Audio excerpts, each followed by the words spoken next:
and cruel Megan's schemes had been. 6 months after Megan's incarceration, we received a letter forwarded through Cadence from a prison therapist. The therapist explained she was working with Megan on rehabilitation and wondered if we'd be willing to participate in family therapy sessions. She described it as an important part of Megan's recovery process and said our participation could help her take accountability for her actions. I read the letter twice to make sure I understood correctly, and then handed it to Ryan without comment. He read it and his face went red with anger. We called Cadence immediately, and she wasn't surprised because she'd seen similar requests in other cases. We told her to decline firmly and explained that we had no interest in helping Megan's recovery. Our focus was on our own healing, and we didn't owe Megan anything after what she'd done. Cadence drafted a response making our position clear and sent it to the prison therapist. She explained that victims aren't required to participate in their abuser's rehabilitation, and our refusal didn't make us vindictive or unforgiving. We were simply protecting ourselves and our peace. Ryan said he felt guilty for about 5 minutes before remembering everything Megan had done. I reminded him that Megan had tried to get us arrested for drug trafficking and destroy our entire future. We didn't owe her forgiveness or participation in her therapy. 2 weeks after declining the prison therapy request, Ryan's mother sent a letter to our apartment. Ryan stared at the envelope for 10 minutes before opening it because he knew it wouldn't be good. The letter was 3 pages of his mother attempting reconciliation, but it was full of excuses for Megan and subtle blame toward me. She wrote about how Megan had always struggled with jealousy and needed extra support from family. She claimed Megan's actions came from a place of pain and fear of losing her brother. She suggested that if I had been more understanding of Megan's feelings from the beginning, things never would have escalated. The letter made me furious because she still couldn't take full responsibility or acknowledge the severity of Megan's crimes. Ryan read it twice and then sat down to write a response. He told me he needed to do this one final time to make his position absolutely clear. His letter was short and direct, explaining that until she took full responsibility without qualifications or justifications, we couldn't have a relationship. He wrote that her continued enabling and excuse-making showed she hadn't learned anything. He said he was returning all future letters unopened and she shouldn't contact us again. He mailed the letter that afternoon and blocked her email address. I watched him do it and saw both sadness and relief on his face. We started planning to renew our vows on our 2nd anniversary with a small ceremony in Bali. The idea came up during a therapy session when our therapist asked about reclaiming positive experiences. Ryan suggested returning to Bali to finish what Megan had interrupted and create new happy memories. I loved the idea immediately because it felt empowering and symbolic. We'd let Megan's schemes cut short our honeymoon, but we wouldn't let her ruin Bali forever. We started researching venues and reached out to Stefan at the hotel where everything had unraveled. He remembered us and was enthusiastic about hosting our vow renewal ceremony. He offered us a complimentary upgrade and said he'd personally oversee all the arrangements. We planned a small, intimate ceremony on the beach at sunset, with just the 2 of us and an officiant. We'd spend 2 weeks in Bali actually enjoying our honeymoon without fear or interruption. The planning process was exciting and healing because we were taking back control of our narrative. Megan had tried to destroy our marriage before it even started, but instead we were celebrating our survival and commitment. Therapy continued helping us process residual trust issues and anxiety that lingered even after Megan was in prison. Our therapist noted that we'd both shown remarkable resilience in turning trauma into growth, instead of letting it destroy us. She said many couples wouldn't have survived what we'd been through. We were communicating better than ever, because the crisis had forced us to be completely honest and vulnerable with each other. Ryan had learned to set boundaries with toxic family members and prioritize our marriage over obligation. I'd learned to trust my instincts and stand up for myself even when it meant confronting his family. Our relationship was stronger for having survived this test, and we both knew we could handle whatever life threw at us. We were genuinely excited about our future together in ways we hadn't been able to be during the investigation and legal proceedings. The anxiety would probably never completely disappear, but it was manageable now. We had tools for coping and a support system of people who believed us. Most importantly, we had each other and a commitment to building a healthy life together. Ryan's father started meeting us for dinner once a month at a quiet restaurant halfway between our apartment and his new place. The first few dinners were awkward with long silences between careful conversations about work and weather, but he never once mentioned Megan or asked us to forgive her. He talked about his therapy sessions and what he was learning about enabling behaviors, and he apologized again for not protecting Ryan from the family dysfunction when he was growing up. By the 3rd dinner, he was sharing stories about his childhood that helped us understand where the patterns started, and Ryan opened up about memories he'd buried for years. His father listened without making excuses or defending anyone, just acknowledging the pain and taking responsibility for his part in it. We gradually increased contact to twice monthly dinners and occasional weekend coffee, and it felt good to have at least one family member who respected our boundaries and showed genuine change through consistent actions rather than empty promises. 3 months after Megan's sentencing, I received an email from a victims advocacy organization asking if we'd consider speaking at their annual conference about family crimes. The coordinator explained they were trying to raise awareness about how family members can be perpetrators of serious crimes and how victims often face pressure to minimize or excuse the behavior because of family ties. I forwarded the email to Ryan, and we spent a week discussing whether we were ready to share our story publicly, even in an anonymous format. Our therapist helped us work through the decision and pointed out that speaking might help us reclaim our narrative and transform the trauma into something meaningful. We agreed to present on the condition that we could use fake names and no identifying details would be shared, and the organization immediately accepted our terms and sent us the conference schedule. The conference was held at a hotel downtown on a Saturday morning, and we arrived early feeling nervous but prepared after spending 2 weeks writing and rehearsing our presentation. We'd titled it, "Warning Signs We Missed, When Family Manipulation Becomes Criminal Behavior," and structured it around the escalation pattern from Megan's early sabotage attempts to the elaborate international scheme. Standing behind the podium in a room full of advocates, therapists, and other victims, I felt my hands shake as I started describing how Megan wore black to our wedding and called it appropriate for a funeral. Ryan took over for the middle section about the fake stalking scheme, his voice steady as he explained how his family's enabling had taught Megan she could do anything without consequences. We showed redacted versions of some evidence, including the metadata from the pre-staged photos and the security footage from Bali, and the audience gasped when we revealed that Megan had followed us internationally to frame us for drug trafficking. The presentation ended with our advice about trusting your instincts even when family members insist you're overreacting, documenting everything carefully, and not letting guilt or obligation prevent you from holding criminals accountable regardless of their relationship to you. After we finished, at least a dozen people approached us to share their own stories of family members who'd escalated from manipulation to criminal acts. A woman in her 50s told us her brother had stalked her for 3 years before finally being arrested, and her parents still insisted she was being dramatic and should drop the charges. A young man described how his sister had stolen his identity and destroyed his credit, but his family expected him to forgive her because that's what family does. An older couple explained that their son had embezzled from their business and threatened them when they reported it to police, and they'd been ostracized by extended family for sending their own child to prison. Each story reinforced that we weren't alone in facing family members who used the relationship to avoid accountability, and that choosing justice over obligation was the right decision even when it felt impossibly hard. Several attendees asked for copies of our presentation materials to use in their own advocacy work, and the conference coordinator thanked us for being willing to speak openly about such a painful experience. Walking out of the hotel that afternoon, Ryan squeezed my hand and said he felt like our suffering finally had some purpose beyond just surviving it. Exactly 1 year after Megan started serving her sentence, we received official notification from the parole board that she was eligible for early release based on good behavior and participation in prison programs. The letter explained we had the right to submit a victim impact statement that would be reviewed during her parole hearing, and the deadline was 3 weeks away. I felt my stomach drop reading those words because the idea of Megan being released early felt like the system was failing us after we'd worked so hard to hold her accountable. Ryan called Cadence immediately and she walked us through the process, explaining that victim impact statements carry significant weight in parole decisions, and we should be detailed and specific about the ongoing effects of Megan's crimes. We spent the next 2 weeks writing and revising a 5-page statement that described the financial losses we'd never fully recovered, the anxiety and trust issues we still dealt with daily, the damage to Ryan's relationship with his entire extended family, and our genuine fear about what Megan might do if released before completing her full sentence. We explained that she'd shown no real remorse during the plea hearing and had violated the restraining order within weeks of being released on bail, which proved she couldn't be trusted to follow rules or respect boundaries.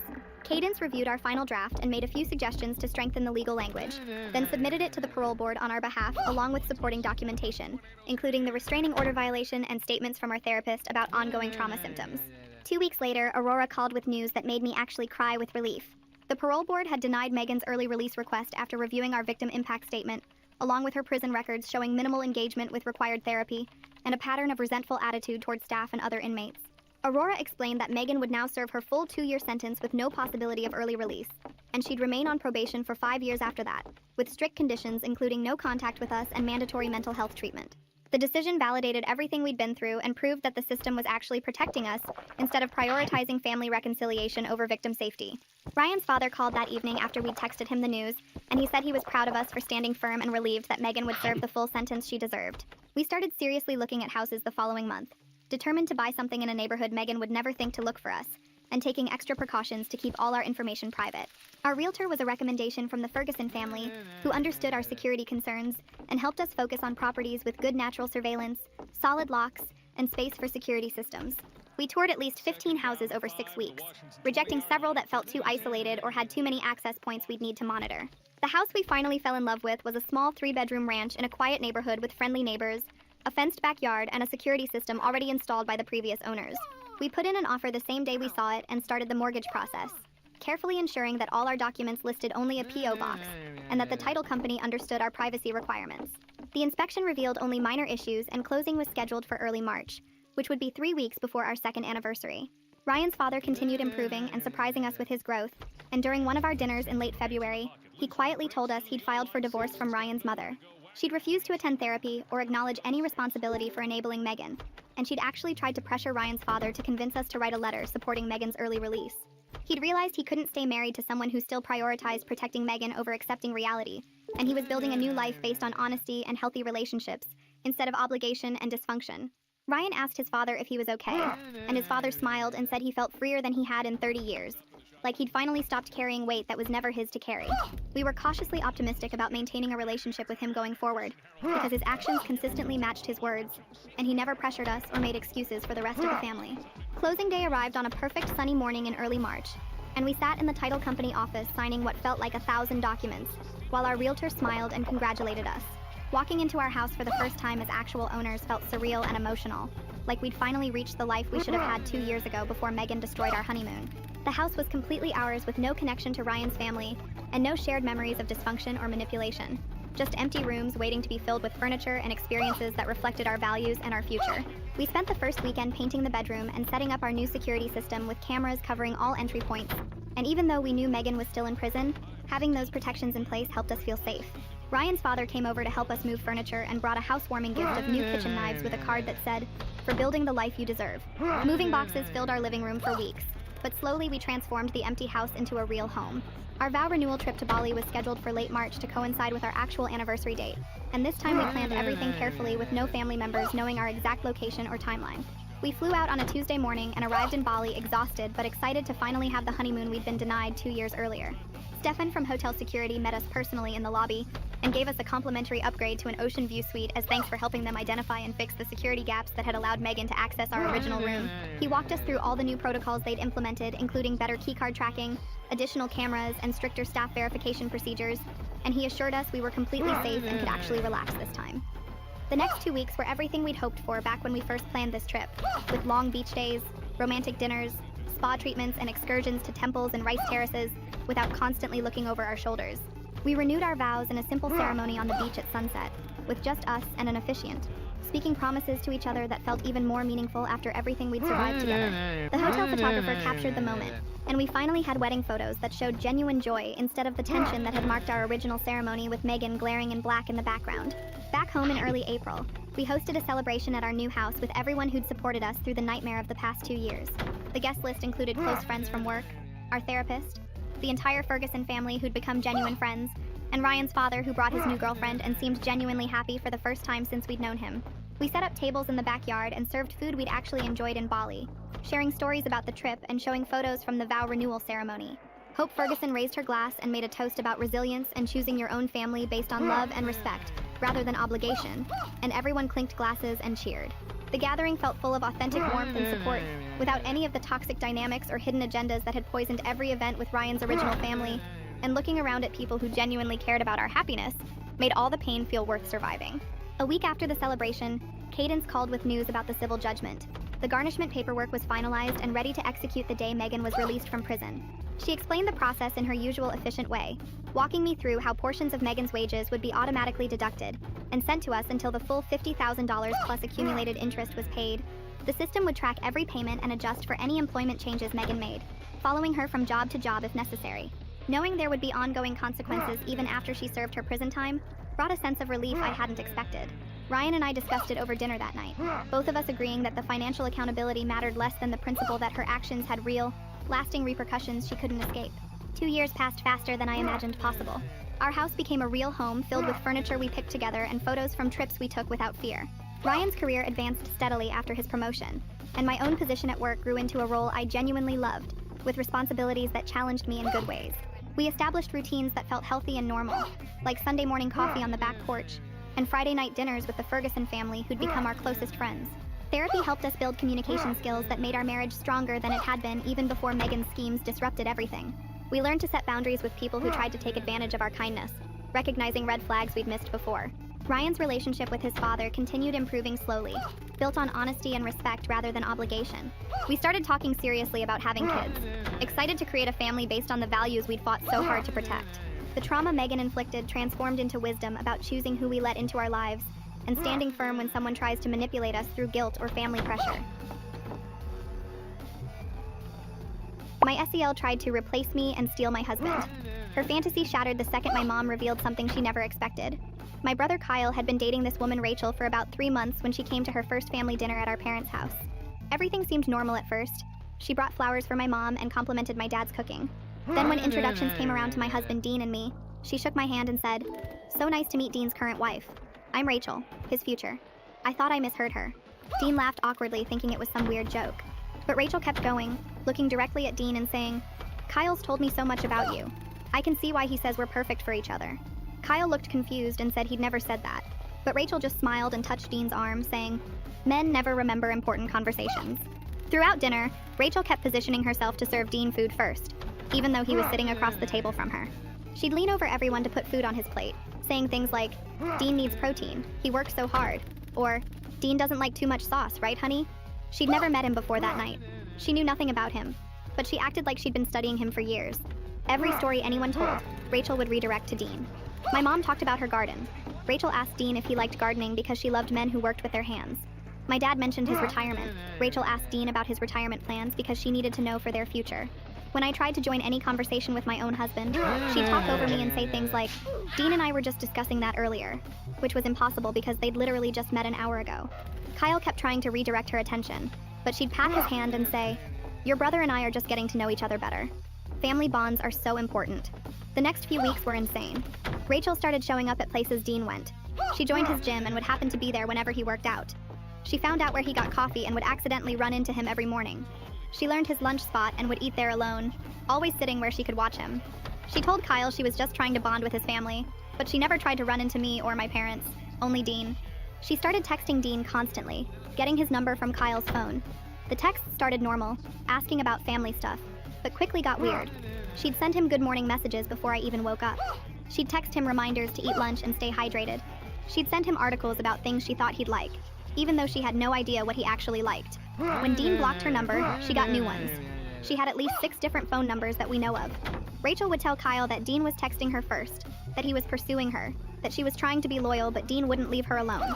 Kyle believed her at first because why would his girlfriend of 3 months make something so crazy up? She'd cry and say she didn't want to break up the family, but Dean was making it impossible. She actually convinced Kyle to confront Dean about bothering his girlfriend. That fight was unbelievable, with Kyle accusing Dean of trying to steal his girlfriend, and Dean showing him all the blocked numbers and psycho texts. The real explosion happened at my dad's birthday party. Rachel had convinced Kyle she needed to come despite everything, because family was important, and she wanted to show there were no hard feelings. She arrived in a dress identical to my wedding dress, which she'd somehow found photos of online. She'd styled her hair exactly like mine was at my wedding. She'd even found similar jewelry. She walked in looking like she was trying to be me from my wedding day. But that wasn't even the worst part.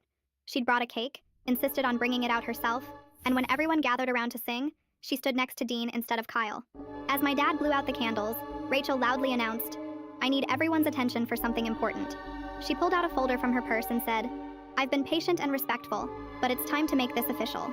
Dean and I are in love, and I have proof." She started pulling out printed screenshots of texts that didn't exist, completely fabricated conversations where Dean supposedly professed his love for her. She had dates and times that lined up with when Dean was with me, at work, even when we were on vacation. She'd created this entire fictional affair with timestamps and everything. She kept reading these fake texts out loud. "Rachel, I can't stop thinking about you. Rachel, you're who I should have married. Rachel, let's run away together." Everyone was staring in complete shock. Then she pulled out her masterpiece, a fake pregnancy test, and announced she was carrying Dean's baby, that they'd been together for 2 months and she couldn't hide it anymore. That's when my mom, who'd been silent this whole time, started laughing. I need to analyze the continuation requirements before writing. Not a single person Hey, moved or made a Asahi. sound. Everyone just I'm stared at my sorry mom for like being she'd so lost her hard on mind while you. Rachel stood there frozen with that fake pregnancy test still in her hand. Mom wiped actual tears from her eyes and kept laughing. Not a polite chuckle, but full belly laughs that Stay with me, stay with me, stay with me, stay with me, stay with me, stay with me, stay So, with me, stay with me, stay. I just realized that wasn't on for like the entire time.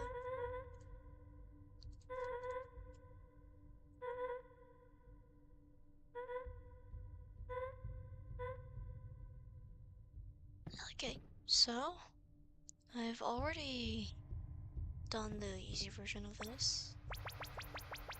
I know how the storyline works. I know how this works. There are some things that I haven't done yet. Who is this? Oh, Golshi. Hmm.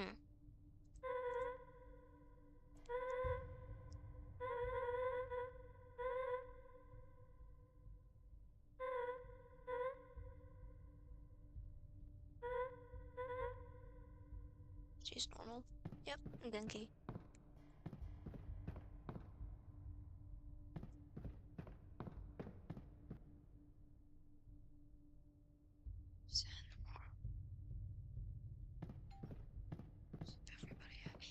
Yeah, I'm aware of that.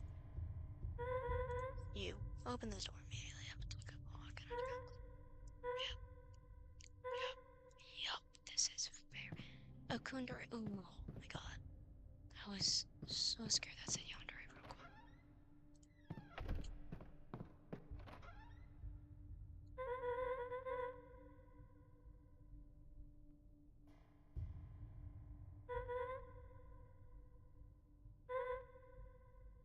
Stay gold.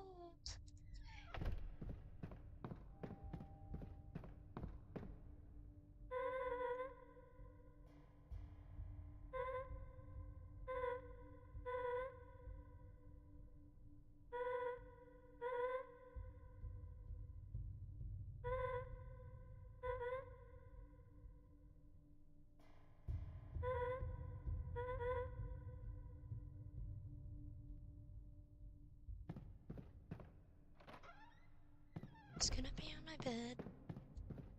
So that's the last place she can last place.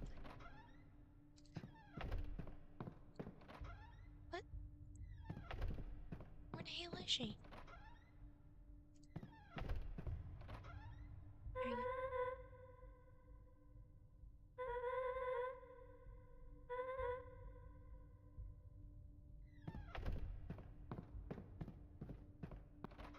This guy.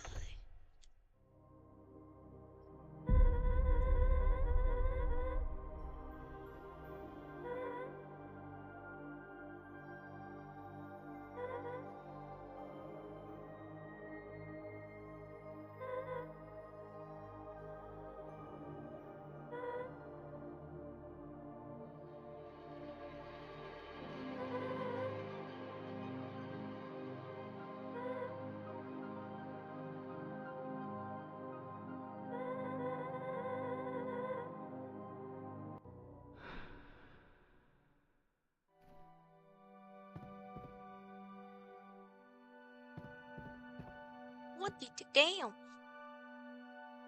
What's the quota?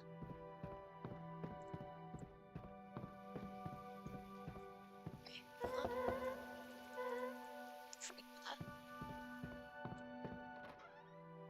On the storage.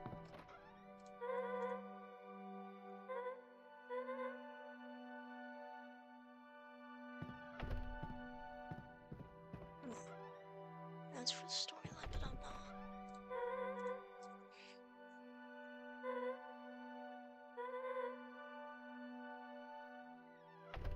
Where's the? Oh yeah, the other girl's in the shower.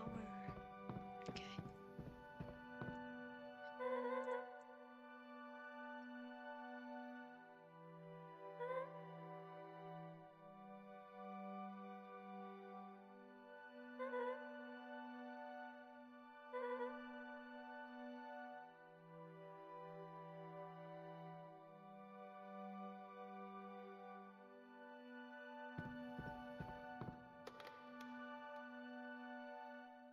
Our quota's 11. So if I get a shotgun. Yep.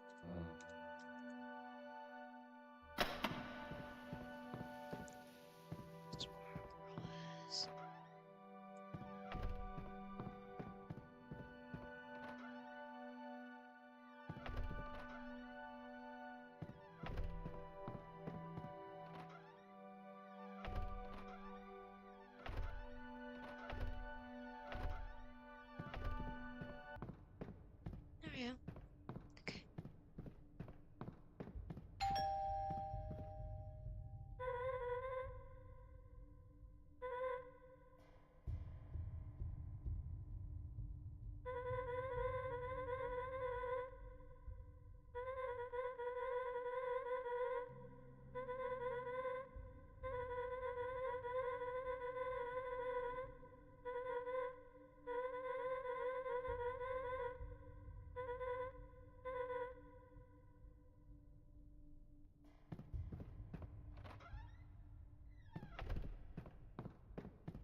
global chat.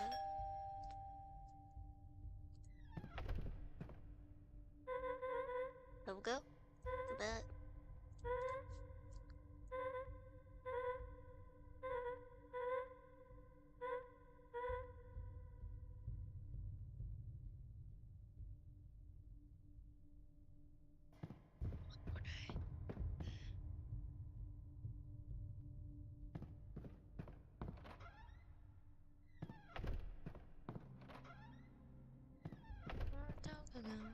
There she is.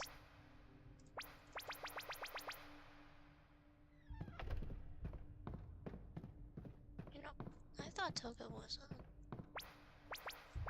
oh, no more visitors.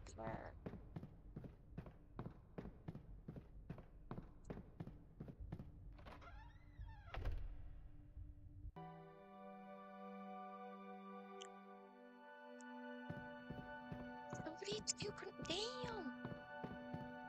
Damn, boy! Okay, I need.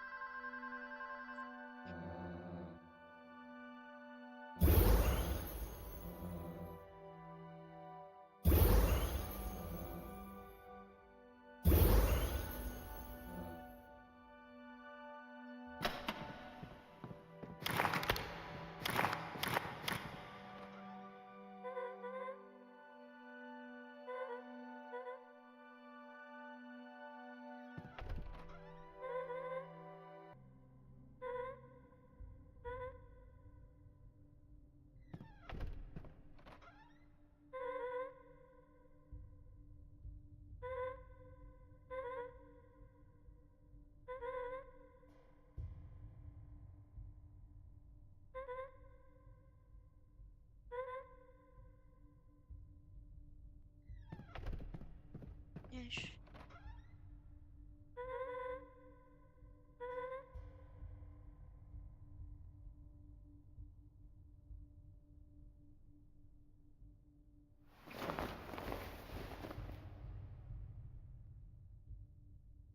I'm not gonna get any from Toga. Yep, there we go.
Oh, Makima's assumed there. Oh, shit.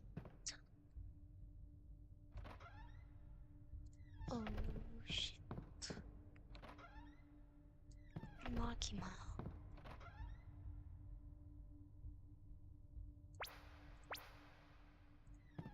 Oh, shit.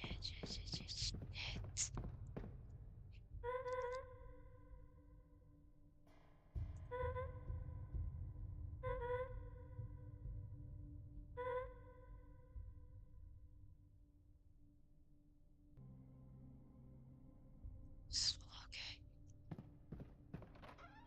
Well, I'm like to it.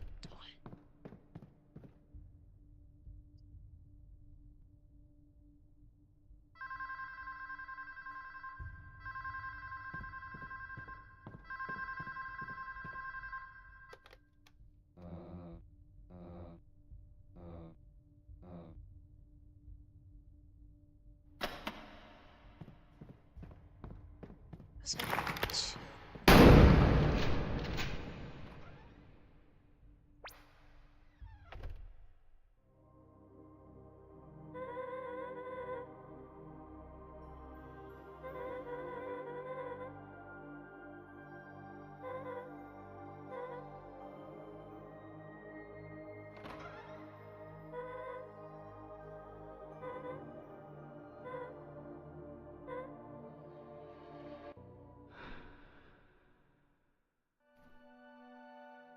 So who is Gabara?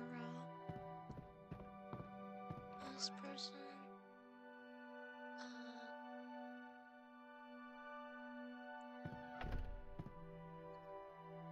Stay with me, stay with me, stay with me, stay with me, stay with me, stay with me, stay with me, That person? stay with me, stay with me, stay.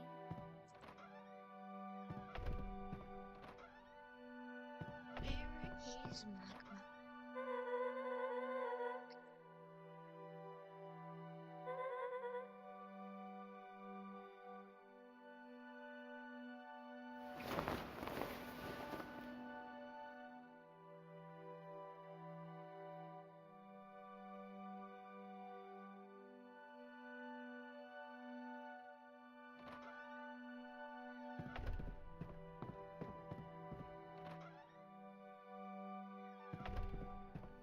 Gabara.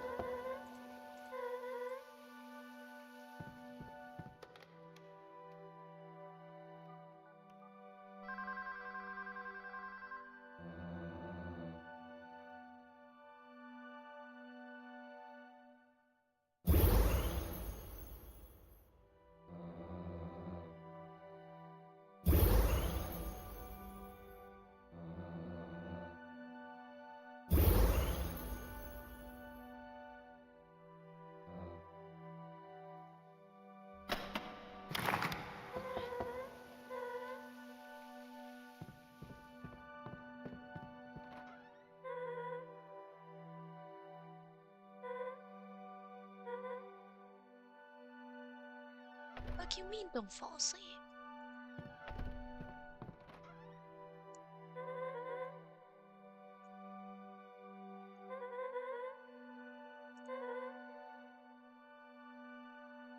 Maki, who's Maki?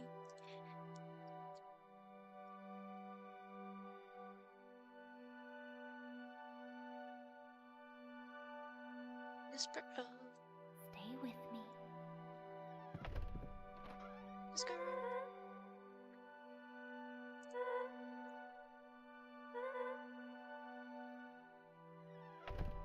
The heels.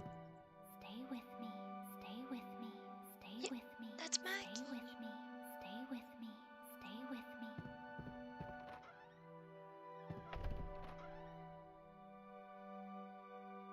Where the hell's girl?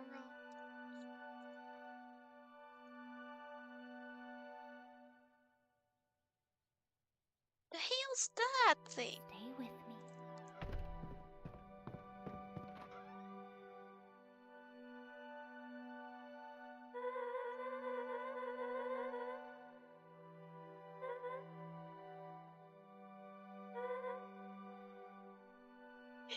One more. Who's? You're fine.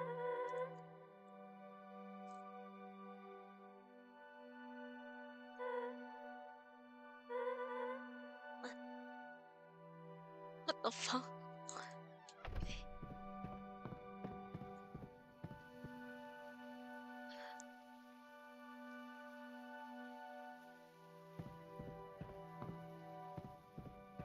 What would we do?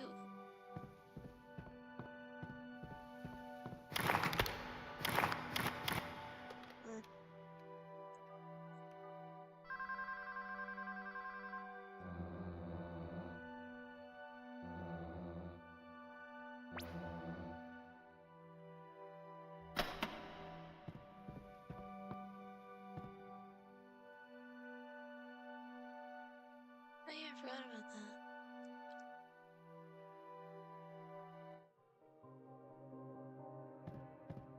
Yep, there we go. Okay. Speed run this.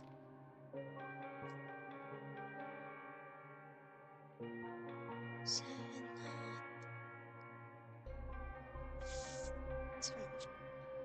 Bruh. Bruh.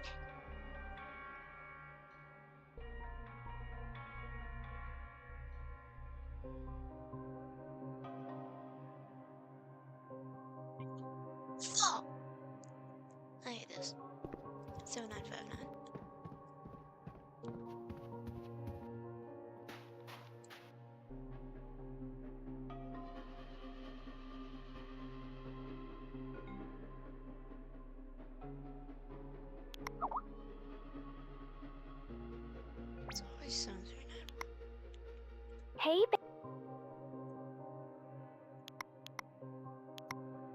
Hey, baby. Oh, I have to Hey, listen to this Hina. entire thing. How's your day been? Been missing you all day. It's been great. Oh, Oh my god. Stop this, please.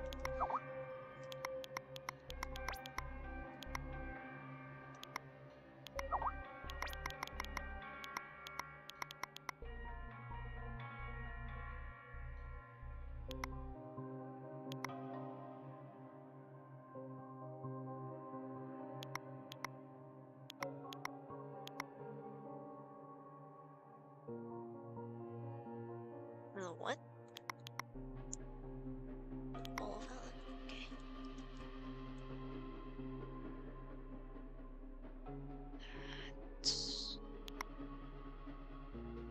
Let's start on it.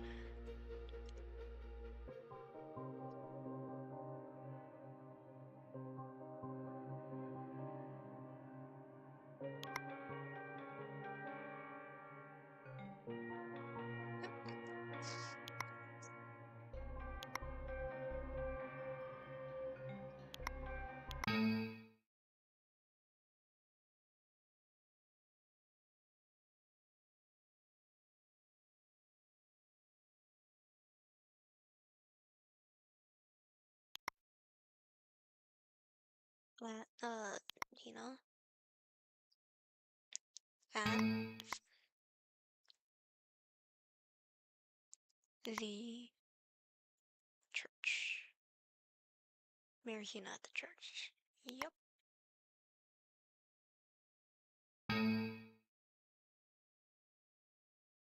You solved it. The gateway. Why am I waiting? I am waiting. Why are you here, Sai?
I want to say dipshit so badly. Okay. Hi. Largest? Yes.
Adding this guy.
Yeah, this is not actually what I'm typing. I'm just typing random numbers.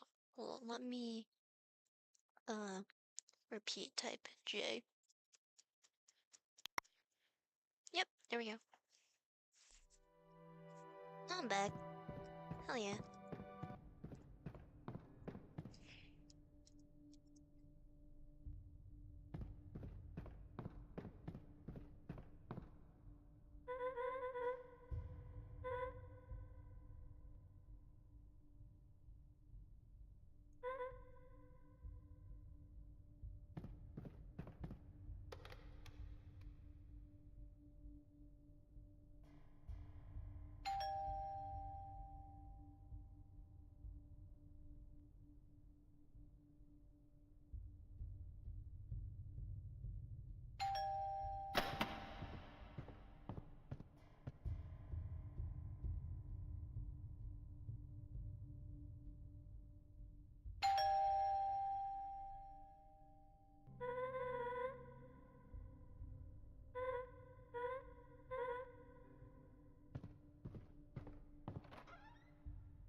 Sprinting just doesn't work.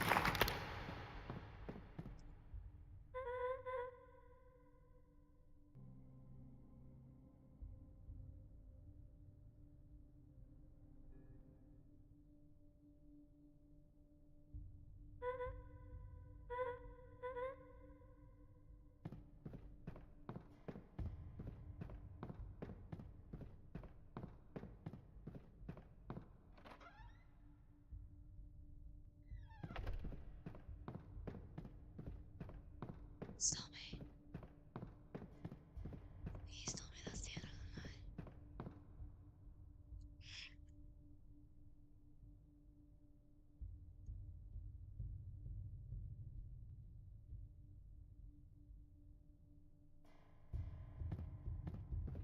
Yep, there you go.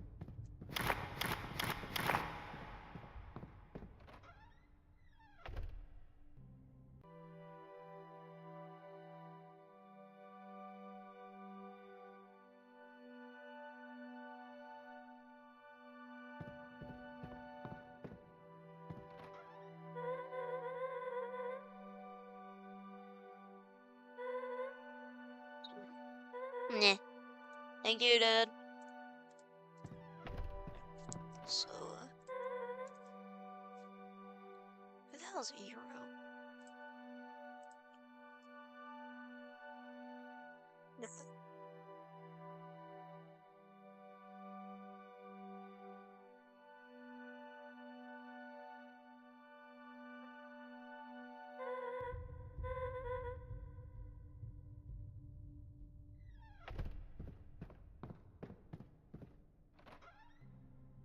Zero.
Hang on. Yeah, goodbye. That's cool shit.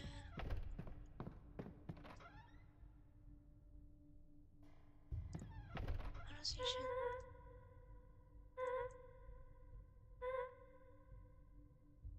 Yep. Oh, they're getting jealous. Like, where is this?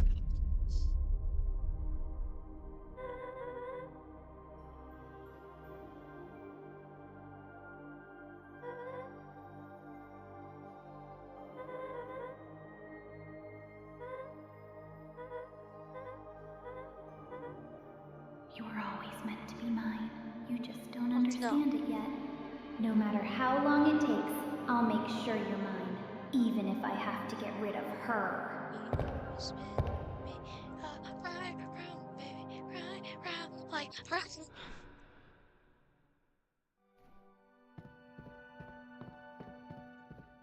So, gonna kick out Gabura.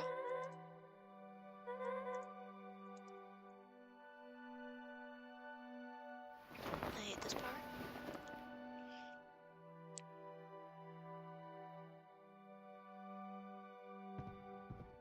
Yep.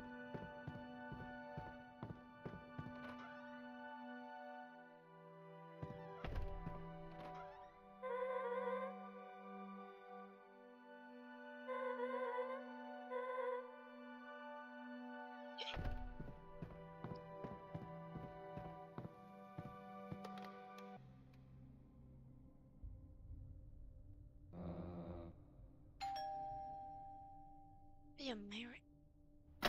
Should I try to Mary?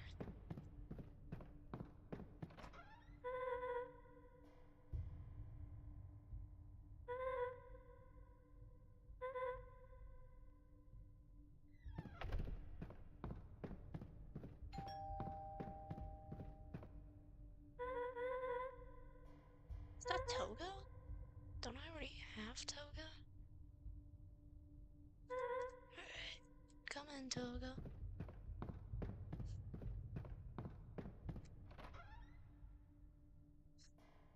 All major actions are bent.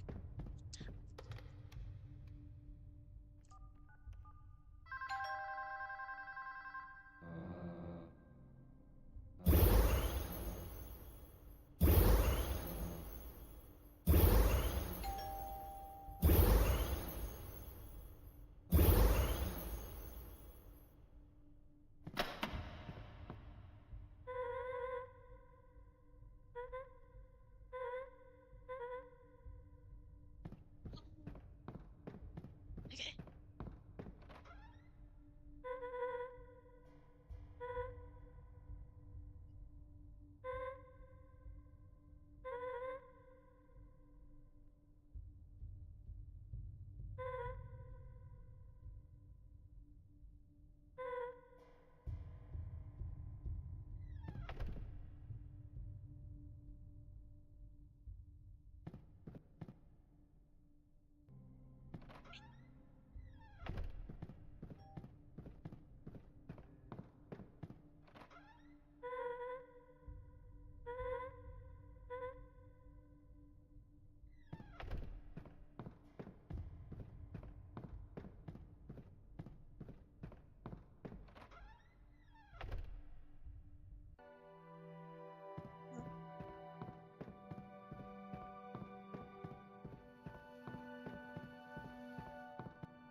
I'm sure that's 30. Damn.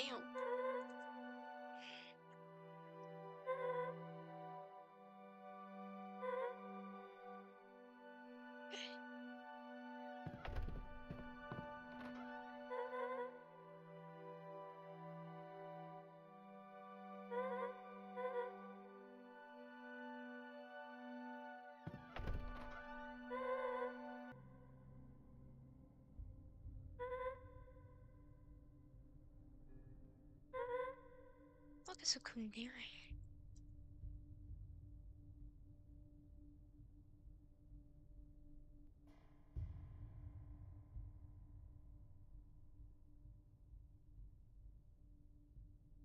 Shit.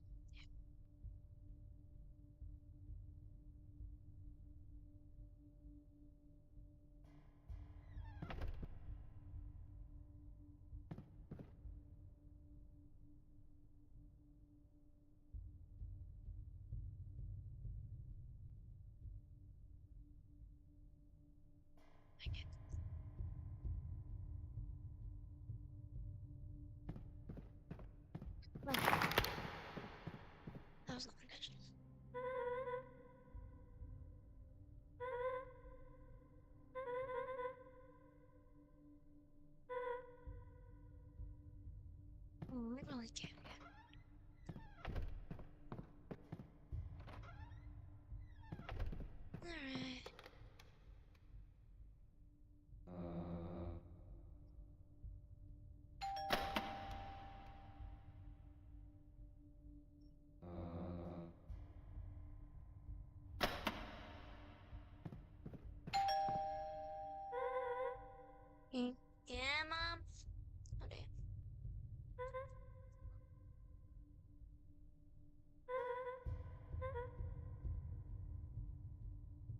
second. Give me a sec.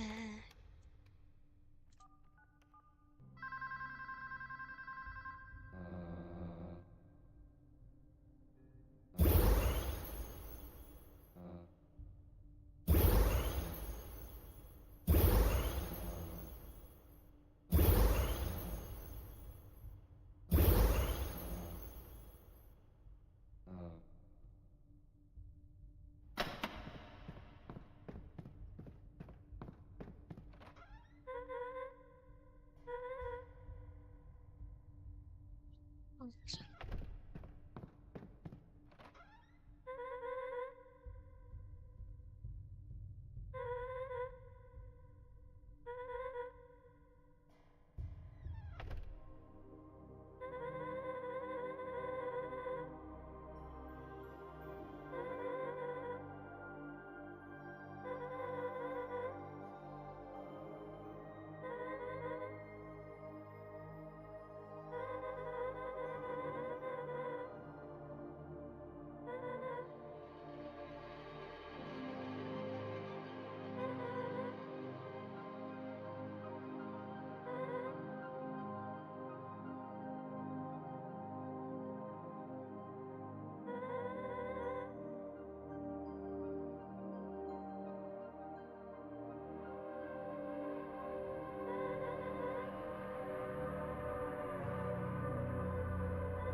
Aw, look at you, hiding. Are you scared? Are you scared?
this person?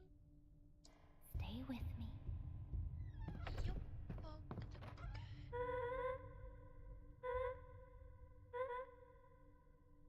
Is that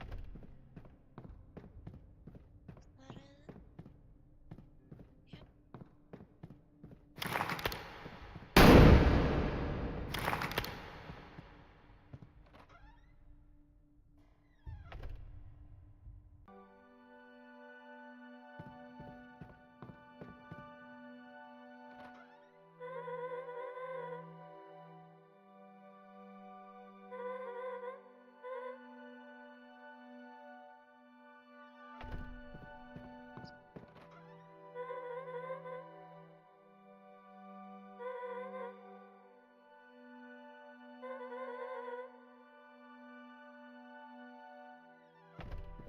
Who's Mary? Stay with me, stay with me, stay with me, stay with me, stay with me, stay with me, stay with me, stay with me, stay with me, stay with me, stay. Oh, this person. No need to be jealous.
What?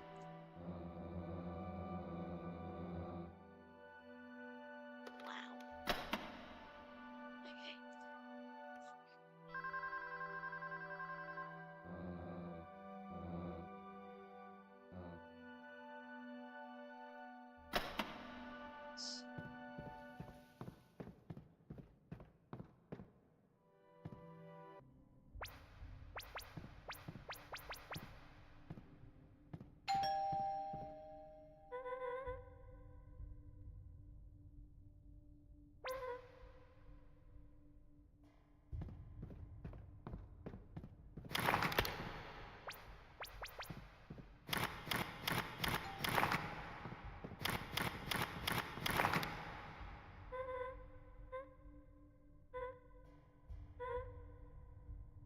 Yep, you know.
Yeah, this one. Bitch. Okay.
What is this mode called? Hard mode. It's not that hard.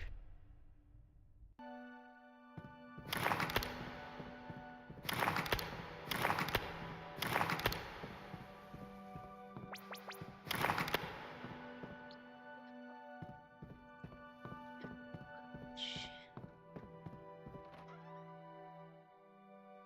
You get jealous fast. So do you.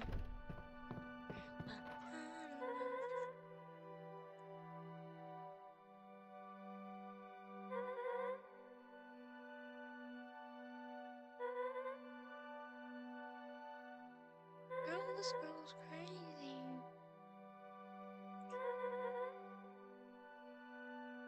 This girl's crazy. Who the hell's Mackie again? This person? No, Mackie's the other person. This person.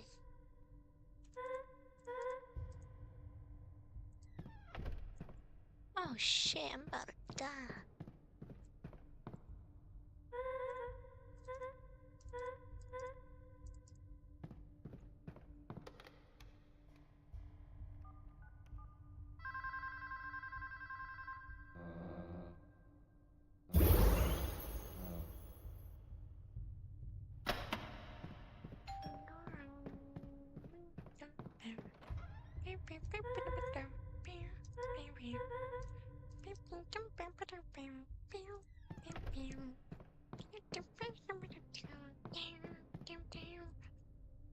What is this?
You get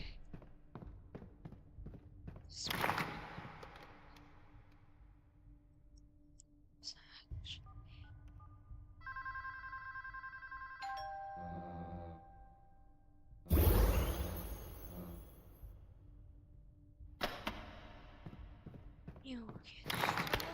just fast.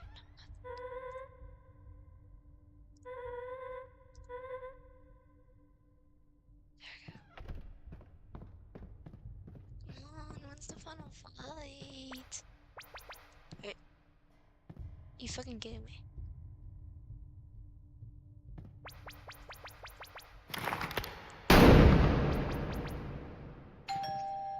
Oh, finally.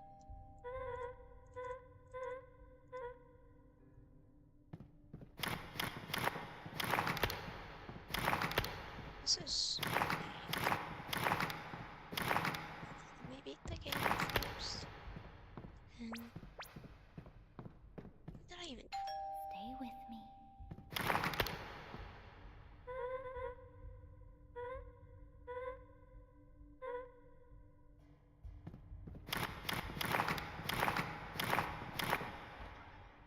Oh. Nope, nope, nope, nope, nope, nope, nope, nope, nope. Nope. I'm not having that person.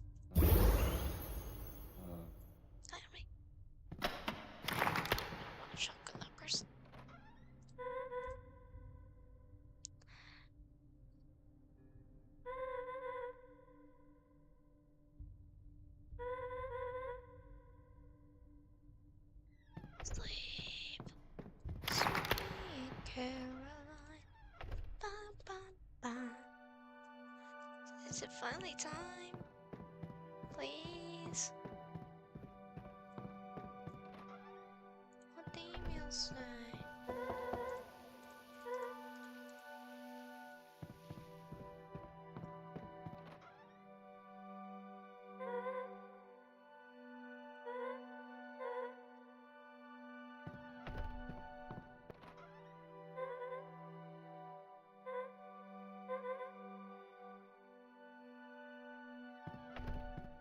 Oh, again?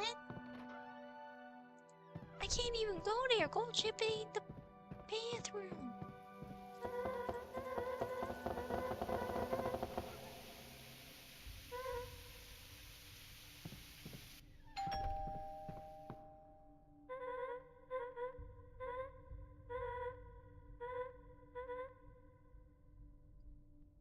Stay with me, stay with me, stay with me.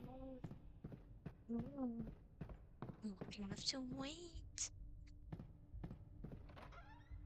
Gold trip is perfectly fine. What the fuck you talking about? And actually, she can more attention on her.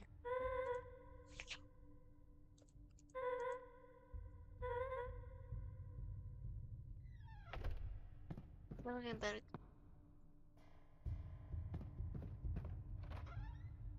I just interacted with you. Oh, you done dumb shit. Oh, you dumb shit.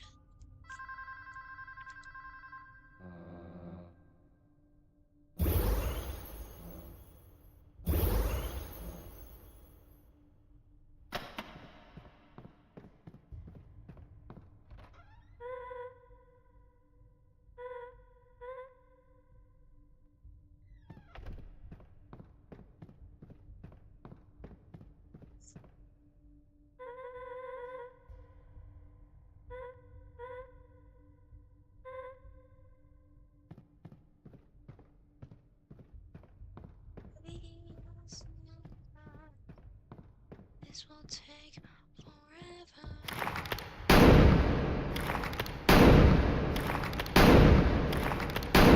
Yippee!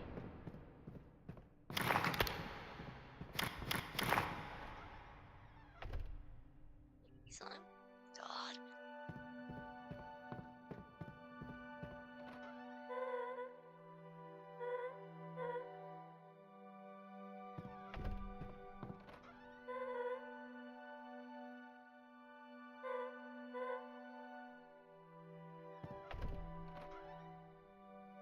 Oh God.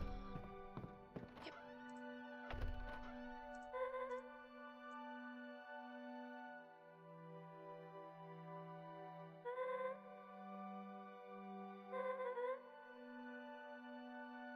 Oh, what the hell, you?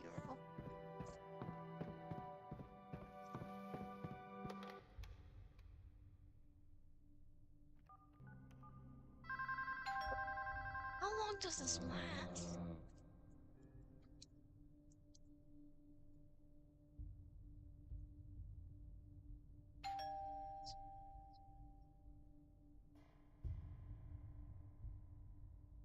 Yonder.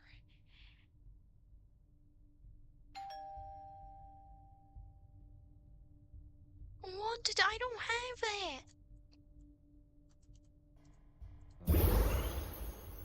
Oh my God.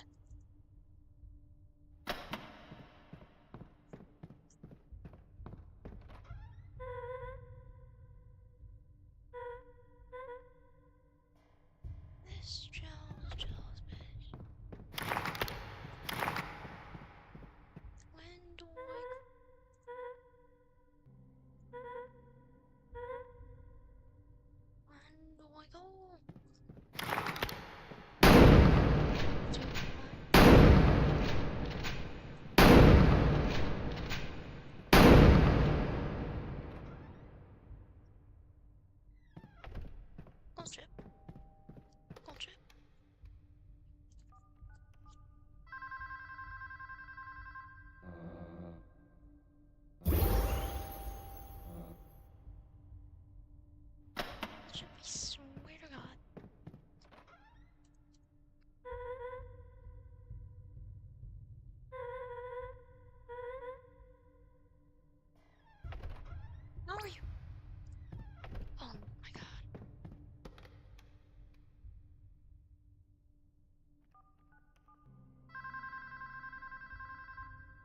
13.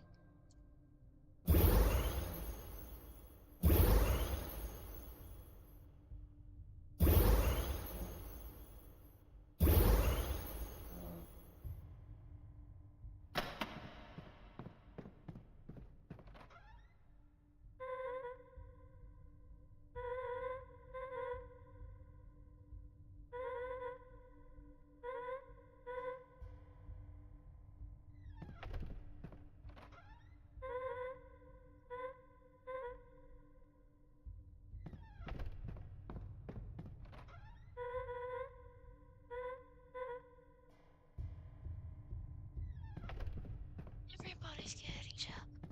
You know what? I'm dead.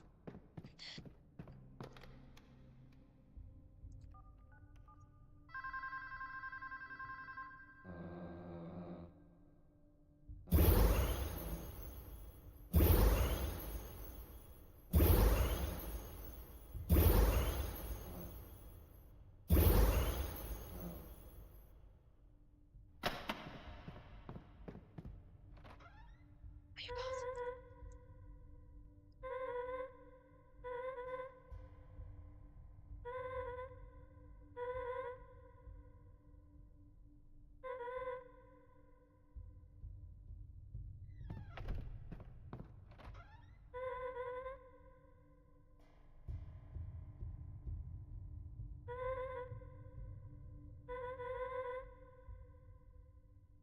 How is everybody getting shot?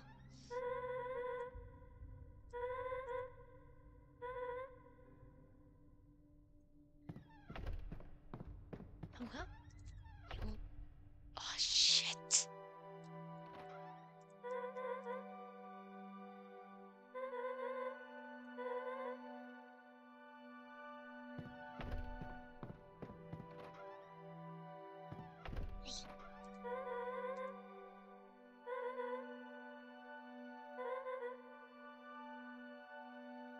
Oh god.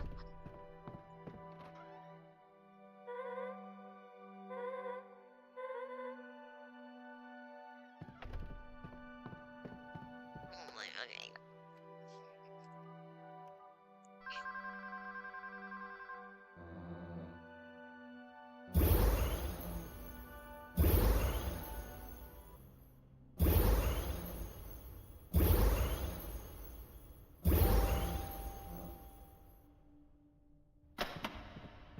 Oh, wait a minute, because I gotta calm these. Oh.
It's too orange.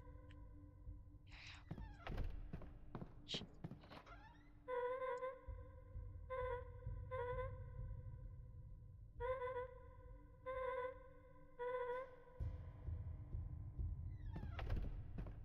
Everybody needs special treatment.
I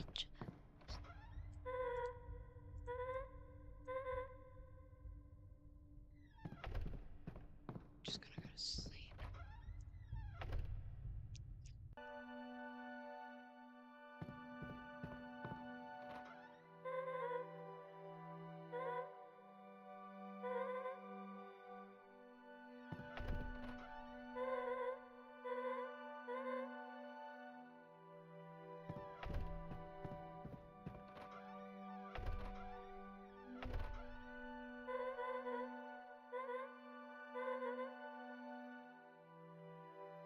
You need to get rid of Toga.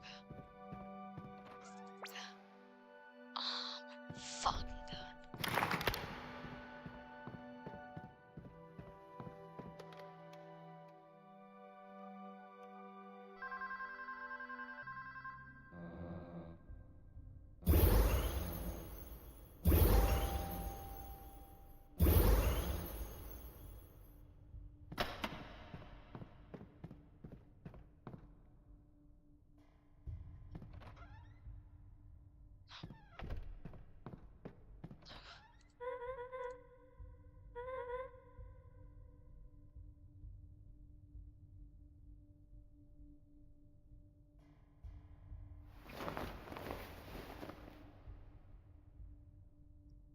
Damn it. Okay, damn.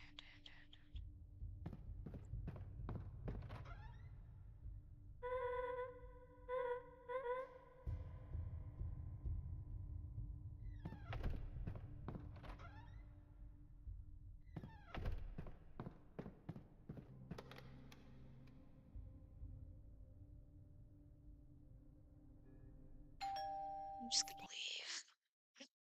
I need a shower.